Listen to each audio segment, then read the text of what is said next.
Hello everyone, తెలంగాణలో జిల్లాల సంఖ్య తగ్గించబోతున్నట్టు కూడా తెలుస్తోంది. సో దీని అప్డేట్స్ తెలుసుకునే ప్రయత్నం చేద్దాం. ప్రస్తుతం స్టూడియోలో జర్నలిస్ట్ శేషరావు గారు ఉన్నారు. వెల్కమ్ చెప్దాం. Hello sir. హలో. అంటే ఇప్పుడు ఏ ప్రాంతంలో ఎట్లా తీయచ్చంటారు సార్? ఇప్పుడు కేసీఆర్ గారు జిల్లాల సంఖ్యని పెంచారు.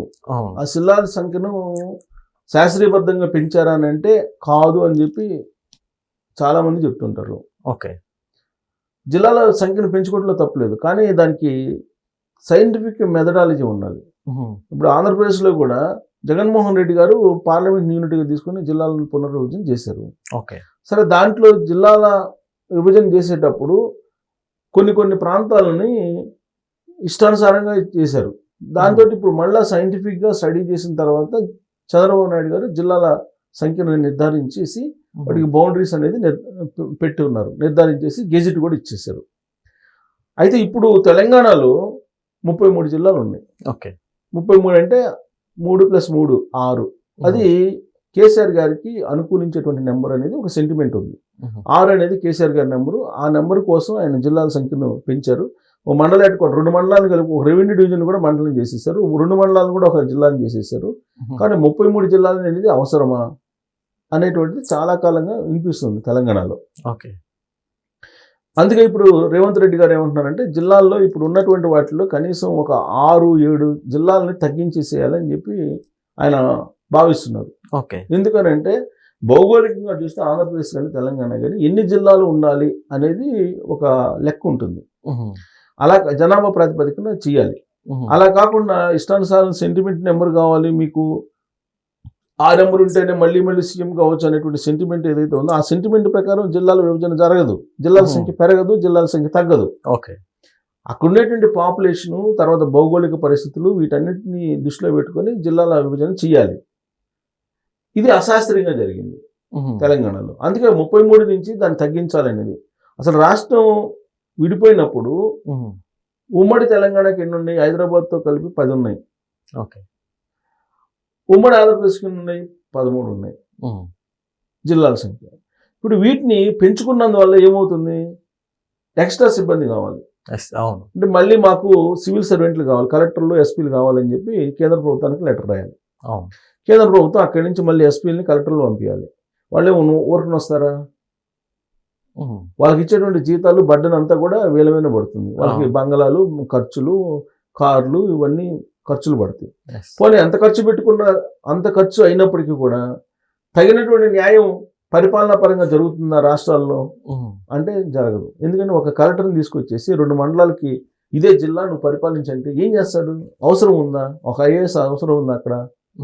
అవును, లేదు ఒక గ్రూప్ 1 ఆఫీసర్ అవసరం ఉందా? Yes sir. బేసిక్గా ఇలాంటి సీఎంలు చేంజ్ అయినప్పుడల్లా ఇలా రాష్ట్రాలు పెంచుతాం, తగ్గిస్తాం అంటే ఇవి ఆ ప్రాంతాలకి ఏమైనా ఎఫెక్ట్ పడచ్చు అంటారా? మామూలుగా ప్రాంతాలకు ఎఫెక్ట్ అంటే ఇప్పుడు కేసీఆర్ గారికి ఎందుకు చేశారు అని అంటే రియల్ ఎస్టేట్ కోసం చేశారని చెప్పి చాలా మంది భావిస్తూ ఉంటారు.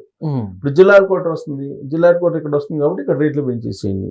ఓకే, ఆ జిల్లా హెడ్ క్వార్టర్ దగ్గరలో ఉండే ప్రాంతాలన్నీ ఎంతోకంత రేట్లు పెరుగుతుంటాయి. కానీ పరిపాలనా పరంగా సౌలభ్యత ఉండేలాగా నువ్వు దాన్ని శాస్త్రీయంగా చేయాలి. అలా కాకుండా ఏదో రియల్ ఎస్టేట్ కోసం, రియల్ ఎస్టేట్ భూములు ధరలను పెంచుకునే దానికోసం కాదు కదా. ఇప్పుడు అదే జరిగింది తెలంగాణలో. 33 జిల్లాలు తెలంగాణ అంటే భౌగోళికంగా దీని విస్తీర్ణం ఎంత? 33 జిల్లాలు చేయటం ఏంటి? 33 మంది కలెక్టర్లు ఉండాలి కదా. 33 మంది మళ్ళీ ఆర్డీఓల సంఖ్య పెరుగుతుంది కదా, మళ్ళీ మండలాల సంఖ్య పెరగాలి కదా. అందుకే దీన్ని శాస్త్రీయంగా మళ్ళీ రీస్ట్రక్చర్ చేసి మళ్ళీ దీన్ని తగ్గించాలని కనీసం ఇప్పుడు 33లో కనీసం 4, 5, 6 దాకా కూడా తగ్గించవచ్చు అని చెప్పి లెక్కేస్తున్నారు. 6 దాకా కూడా. ఎందుకంటే ఆల్రెడీ ఇప్పుడు చంద్రబాబు నాయుడు గారు కూడా హడావుడిగా చేసేసారు అక్కడ. హడావుడి అంటే ఒక క్యాబినెట్ సబ్ కమిటీ చేశారు, తర్వాత పబ్లిక్కి సంబంధించినటువంటి ఒపీనియన్స్ తీసుకున్నారు, దానికి ఒక పోర్టల్ని క్రియేట్ చేశారు. ఆ పోర్టల్లో అభిప్రాయాలు తెలియజేయమన్నారు. ఆ అభిప్రాయాలన్నింటినీ కూడా సేకరించారు, దాని మీద స్టడీ చేసింది సబ్ కమిటీ. ఇవన్నీ చేశారు, ఎక్సర్సైజ్ చేసేస్తారు అక్కడ. కాబట్టి ఇంత హడావుడిగా ఎందుకని చేశారంటే నియోజకవర్గాల పునర్విభజన అనేది ఉంది. ఈ నియోజకవర్గాల పునర్విభజన జరగాలంటే మళ్ళీ జనగణన కావాలి. ఈ జనగణనకు సంబంధించి ఆల్రెడీ ప్రాసెస్ స్టార్ట్ కాబోతుందని చెప్పి తెలుస్తుంది కేంద్ర ప్రభుత్వం ఆదేశాల మేరకు. అంటే జనాభా లెక్కలు ఒకవైపు, జనాభా లెక్కలు అయిపోయిన తర్వాత మళ్ళీ ఆ జనాభా లెక్కలను బేస్ చేసుకుని నియోజకవర్గాల పునర్విభజన ఇంకొక వైపు.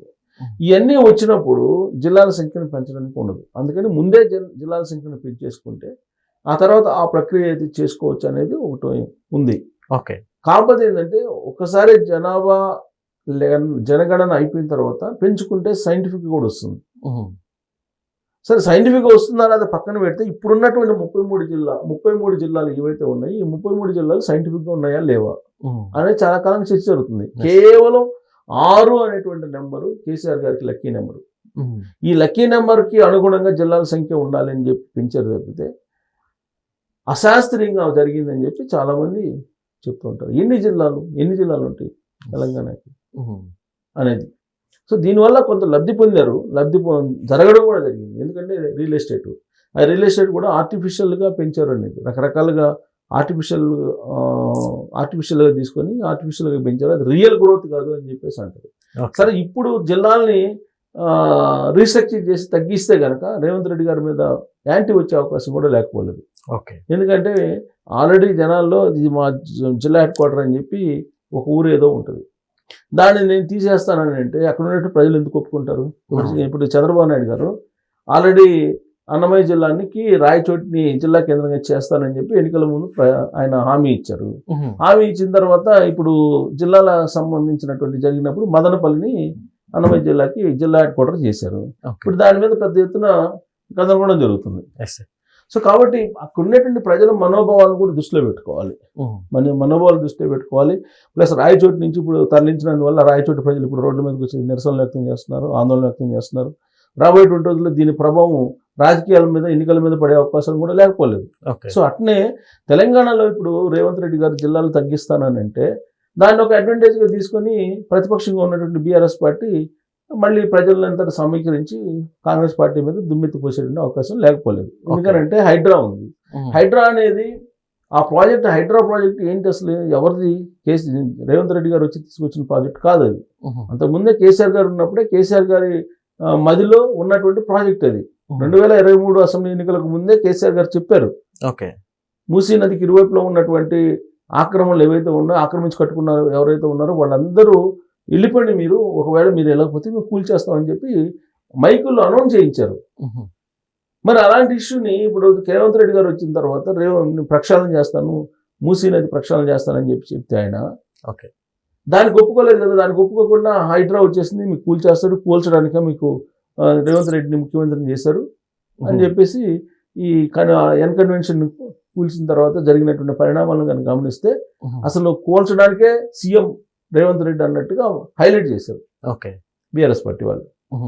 రాబోయే రోజుల్లో అసలు రేవంత్ రెడ్డి గారిని తిరగనివ్వరు, సెక్యూరిటీ లేకుండా రమ్మని చెప్పి కేటీఆర్ గారు అనేక సందర్భాలు అన్నారు.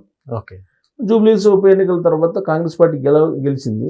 ఆ గెలుపు తర్వాత కొంచెం సైలెంట్ అయింది బీఆర్ఎస్ పార్టీ. కానీ వాస్తవంగా ఏంటి, వాళ్ళు దీన్ని ప్రచారం చేసేసి నెగిటివ్ చేయాలని. అలాగే ఇప్పుడు నియోజకవర్గాల పునర్విభజన జరగబోతుంది కాబట్టి ఈ లోపుగానే జిల్లాలకు సంబంధించినటువంటి రీస్ట్రక్చర్ చేయాలనేది రేవంత్ రెడ్డి గారి యొక్క ఆలోచన. రీస్ట్రక్చర్ చేస్తే పొలిటికల్గా నష్టపోతారేమో, అది కనుక పొలిటికల్గా నష్టపోయాము, ఇబ్బంది ఏం లేదు, ప్రజలు అర్థం చేసుకుంటారు. హైడ్రాకి ముందు ఏ విధంగా అయితే నెగిటివ్ క్యాంపెయిన్ జరిగిందో తర్వాత మళ్ళీ పాజిటివ్ క్యాంపెయిన్ జరిగిందో అదే తరహాలో దీనికి కూడా వస్తుందని చెప్పి భావిస్తే కనుక రేవంత్ రెడ్డి గారు జిల్లాల రీస్ట్రక్చర్కి వెళ్ళే అవకాశం ఉంది ఈ నెలలోనే. Okay sir, thank you.